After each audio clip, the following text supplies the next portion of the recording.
नमस्कार दोस्तों, संडे चौपाल में आपका एक बार फिर स्वागत है। और दोस्तों, आज की चौपाल का पहला कमेंट है हमारे किसान दोस्त सुनील खुराना जी का। सर जी, जिब्रेलिक एसिड का प्रयोग पौधा करने पर कितने दिन की होने पर छिड़काव करें, बताएं। सहारनपुर से। तो दोस्तों, ये जिब्रेलिक एसिड का जो प्रयोग है हमें करना चाहिए 60 से 90 दिन की अवस्था के बीच, यही अच्छा रहता है। अगला कमेंट हम ले रहे हैं, वो है हमारे किसान दोस्त सतीश थिंड जी। सर, इथरल कब और कैसे डालना चाहिए? तो इथरल हम डाल सकते हैं जब हमारे गन्ने की अवस्था 60 दिन की हो जाए और हमें ये महसूस हो कि कल्ले हमारे कम निकल रहे हैं, तो हम इसका प्रयोग कर सकते हैं। और दोस्तों, ये कैसे डालना चाहिए?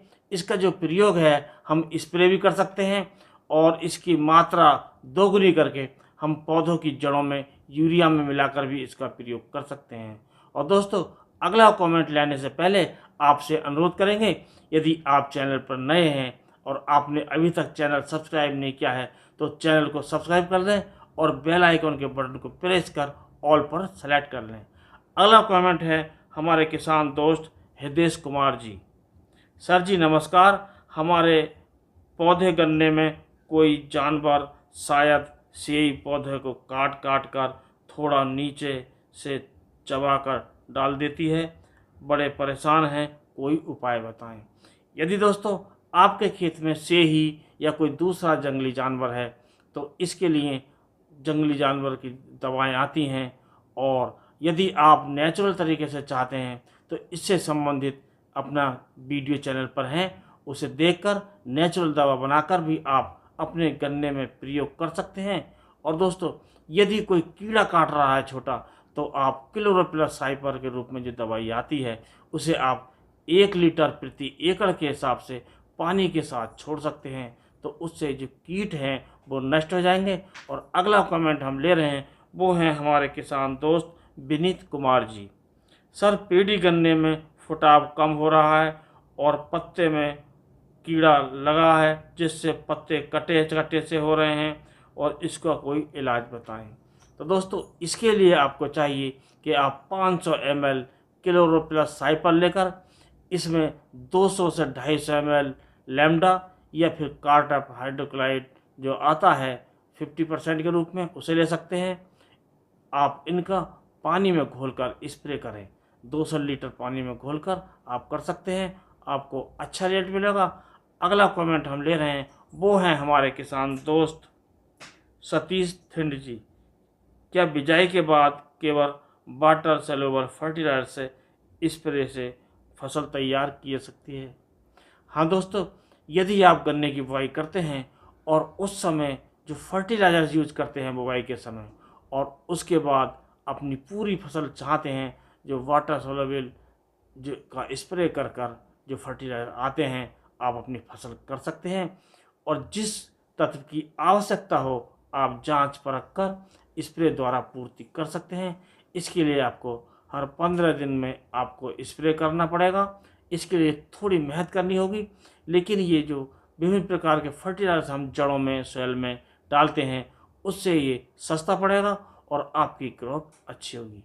अगला कमेंट है, वो है हमारे किसान दोस्त मोहम्मद आसिफ जी।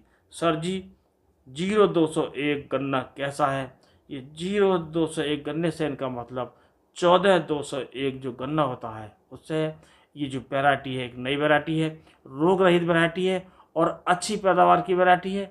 इसे आप लगा सकते हैं, लेकिन ये नई वैरायटी है, हो सकता है आपको बीज नहीं मिले, अगले साल को इसे अब बीज मिल सकता है। आप इसे आजमा कर देखिए, काफ़ी अच्छी वैरायटी है, अच्छी ईल्ड देती है। अगला कमेंट हम ले रहे हैं, वो है हमारे किसान दोस्त मनव्वर हुसैन जी। सर, गन्ने में फुटाव नहीं है और क्या करें? तो दोस्तों, गन्ने फुटाव के लिए कई चीज़ों की हमारे आवश्यकता होती है कि विभिन्न प्रकार के जो फर्टिलाइजर्स होते हैं वो पूरी तरह पूरी मात्रा में यानी कि संतुलित मात्रा में उसका प्रयोग हुआ हो, जो सूक्ष्म तत्व हैं उनका प्रयोग हो, तभी हमें अच्छा फुटाव मिलता है। और इसके साथ साथ हमारी जो मिट्टी है वो भुरभुरी रहनी चाहिए, यानी कि हमें समय पर जुताई खुदाई करते रहना चाहिए।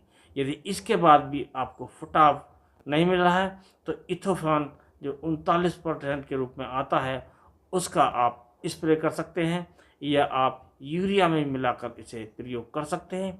इससे संबंधित चैनल पर वीडियो है, उसे देखकर पूरी जानकारी प्राप्त करें। अगला कमेंट है सौरभ शर्मा जी का। सर जी, गन्ने में कीट लगा हुआ है, गोब खत्म हो गया है, क्या करें पीडी गन्ने में। हाँ दोस्तों, पीडी गन्ने में इस समय ये काफ़ी भयंकर समस्या आई हुई है। आप अपने खेत का निरीक्षण करें, आप क्लोरोप्लासाइपर जो आता है 500 ml उसको लीजिए, और कार्टेप हाइड्रोक्लोराइड आप 250 ग्राम उसे लीजिए, और यदि कार्टेप हाइड्रोक्लोराइड नहीं मिलता है तो आप लैम्डा साइलोथ्रिन जो आता है उसे लीजिए, आप 250 ml लीजिए और इनको 200 लीटर पानी में घोलकर अच्छी प्रकार स्प्रे कीजिए। यदि आप ऐसा करते हैं तो इस समस्या से आपको छुटकारा मिलेगा। और दोस्तों, लास्ट में हम बताते हैं कि आपको जो तत्व होते हैं, जो दवाएं होती हैं या खाद होते हैं, उन्हें कौन कौन से में कौन सा नहीं मिलाना चाहिए, जिससे हमें नुकसान भी हो सकता है। तो इसके लिए एक होता है जिंक सल्फेट और एक होता है NPK 19-19।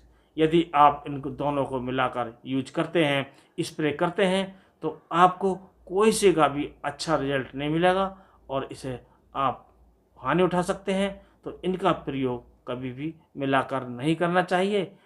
और दोस्तों, आज के वीडियो में बस इतना ही। अगले वीडियो में कोई नया टॉपिक लेकर फिर मिलेंगे, तब तक के लिए नमस्कार।